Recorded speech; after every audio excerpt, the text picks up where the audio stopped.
Assalamualaikum warahmatullahi wabarakatuh. Selamat pagi, selamat berjumpa kembali di materi IPA kelas 9 bab ketiga. Khusus hari ini pertemuan terakhir di materi bab ketiga IPA ya. Sebelum kita mulai, mari kita sama-sama berdoa agar apa yang kita lakukan hari ini mendapatkan ridho dari Allah Subhanahu wa taala. Berdoa dimulai. Berdoa selesai. Anak-anak Ibu yang masih berada di rumah, tetap belajar dengan pembelajaran daring kali ini. Silahkan disimak baik-baik.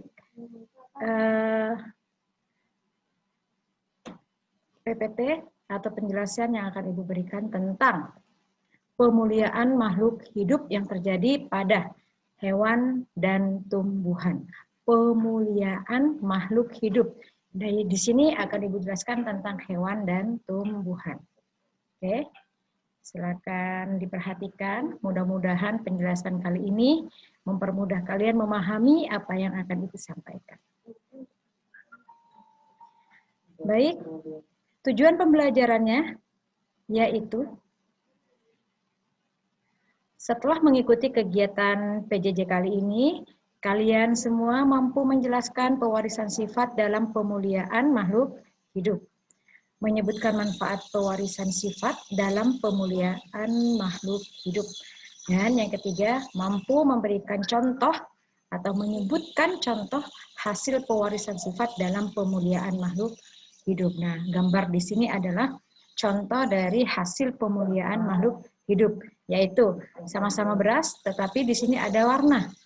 Ya, yang di sini beras biasa yang sehari-hari kita makan, kemudian dilakukan pemuliaan menghasilkan varian baru dari beras. Akhirnya ada beras yang berwarna kuning. Nah, ini penjelasannya ya. Apa sih pemuliaan? Pemuliaan adalah suatu upaya pemeliharaan yang dilakukan pada hewan atau tumbuhan dengan tujuan untuk memperbaiki kualitas individu sesuai dengan kebutuhan manusia. Jadi usaha-usaha untuk memenuhi semua kebutuhan manusia, khususnya kebutuhan akan pangan, yaitu karbohidrat dan protein. Bahkan tentang vitamin dan mineral pun mampu kita cukupi melalui usaha pemuliaan tanaman. Ya. Nah, dalam pemuliaan makhluk hidup ini didasarkan pada strategi jangka panjang untuk mengantisipasi adanya perubahan keadaan lingkungan.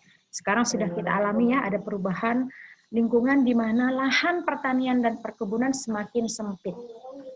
Akibat dari pembangunan mulai dari perumahan, pertokoan, pusat perbelanjaan, dan sebagainya ya. Nah, upaya pemulihan makhluk hidup membutuhkan multidisiplin ilmu. Jadi multidisiplin ilmu, berarti ilmu-ilmu yang mendasari akan adanya pemulihan tanaman. Contoh, adanya rekayasa genetika. Rekayasa genetika sudah kita pelajari di pewarisan sifat sebelumnya. Ada biologi sendiri, reproduksi, di bab pertama ada reproduksi. Biologi molekuler, bioinformatika, dan biostatistika. Nah, ini harus kita pelajari lebih lanjut lagi ya, agar kalian bisa menjadi manusia-manusia yang punya andil dalam pemulihan tanaman suatu saat nanti. Baik, selanjutnya. Setiap upaya yang dilakukan manusia pasti memberikan dampak. Baik itu dampak positif maupun dampak negatif. Nah, berikut ini adalah dampak positif dan negatif dari adanya pemulihan tanaman. Dampak positifnya, 1, meningkatkan hasil dan kualitas panen kalau tumbuhan. Ya. Yang kedua, meningkatkan ukuran biji dan bunga. Kalau bijinya besar, maka nanti kemungkinan ya upayanya menghasilkan buah yang besar pula. Kemudian munculnya hewan dan tumbuhan dengan bentuk fisik yang lebih menarik. Yang tadinya kecil jadi besar. Ya, yang tadinya warnanya natural, putih jadi warna kuning, ada warna merah dan sebagainya. Yang tadinya ada biji, sekarang sudah tidak ada bijinya lagi seperti semangka. Itu dampak positifnya. Sekarang dampak negatifnya. Munculnya fenotip baru yang merugikan bagi individu. Fenotip baru. Mungkin merugikan, misalnya nih ya, kucing. Ada kucing Anggora dengan kucing lokal. kucing liar.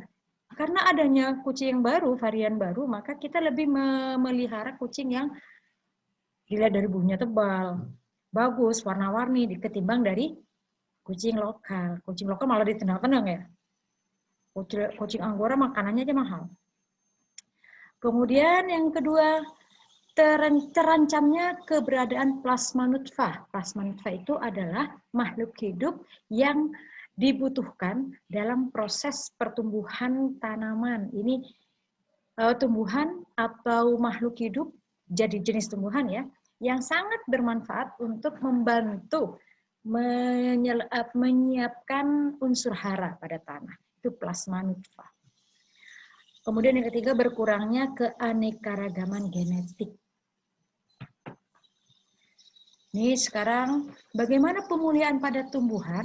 Nah, caranya banyak, diantaranya adalah melalui pemulihan tanaman dengan cara hibrida atau persilangan. Kita sudah belajar persilangan monohibrid dan dihibrid. Nah, itu salah satu cara untuk melakukan pemulihan pada tumbuhan melalui persilangan. Di sini contohnya seperti ada di layar Ibu dengan yang di monitor slide Ibu ada padi dan jagung. Ya. Nih, contoh pemulihan tanaman menyiapkan bibit unggul melalui pembuatan varietas baru, melalui hibrida. Persilangan hibrida artinya persilangan. Varietas hibrida merupakan suatu jenis tumbuhan yang merupakan keturunan dari persilangan antara dua jenis varietas tumbuhan yang memiliki karakteristik genetik yang berbeda. Jangan yang sama, kalau sama nanti hasilnya sama juga. Jadi yang tadinya jagung yang besar dengan disilangkan dengan jagung yang kecil, tapi yang besar itu yang padat bijinya, gitu ya. Itu varietas yang baru. Persilangan ini tentunya juga berdasarkan pada penemuan yang dilakukan oleh Mendel. Nah, ini sesuai dengan hukum Mendel. Varietas hibrida dibuat untuk mengambil manfaat dari munculnya kombinasi yang baik dari individu-individu yang disilangkan, sehingga nanti akan menghasilkan bibit unggul. Tujuan utamanya untuk menghasilkan bibit unggul. Ini keuntungan dari hibrida. Apa saja? Ini banyak, ada 8, salah satunya saja ya. Umur tanaman sekitar 112 hari, umur ini lebih pendek, jadi lebih cepat untuk dipanennya. Itu untuk dari usia. Kemudian untuk dari potensi hasil panennya menghasilkan yang lebih banyak daripada yang sebelumnya. Nah, ini beberapa contoh dari keuntungan pada hibrida. Sekarang pada hewan. Nah, hewan juga bisa dilakukan pemuliaan. Dengan salah satunya, ini dengan salah satunya ya, caranya masih banyak, ini salah satunya karena waktu kita terbatas, jadi salah satu saja. Yaitu inseminasi atau kawin suntik. Ini contohnya yang sering terjadi pada hewan ternak. Di sini ada sapi dengan ayam. Tapi lebih sering dilakukan pada sapi. Nah, inseminasi buatan atau kawin suntik, ini suatu cara atau teknik untuk memasukkan sel sperma yang diambil dari bibit unggul jantannya, kemudian disuntikkan ke dalam organ reproduksi si betina, yang betinanya juga unggul. Jadi bibit spermanya yang dari jantan unggul, dari yang betinanya pun unggul. Sehingga nanti akan menghasilkan keturunan yang unggul. Gitu. Inseminasi buatan memungkinkan peternak untuk menghasilkan lebih banyak keturunan dari masing-masing pejantan yang unggul itu tadi. Kemudian, inseminasi buatan ini adalah hasil dari seleksi untuk sifat-sifat yang diinginkan. Baik itu di tingkat maksimal dari pertumbuhannya, kemudian kecepatannya dia menghasilkan keturunan. Nah, kemudian dilihat dari jumlah dari proteinnya, yaitu ketersediaan daging kalau pada hewan dagingnya, karena kita membutuhkan protein dari hewan. Agar cepat terpenuhi, maka dagingnya harus banyak, kemudian jumlahnya juga harus banyak, sehingga semua kebutuhan manusia akan protein bisa tercukupi. Nah, Itu penjelasan untuk inseminasi buatan. Semoga bermanfaat. Ini adalah materi terakhir. Jangan lupa dipelajari dari materi pertama sampai yang terakhir ini. Nanti ketemu lagi di ulangan bab ketiga. Sampai jumpa. Wassalamualaikum warahmatullahi wabarakatuh. Bye-bye. Sampai terakhir.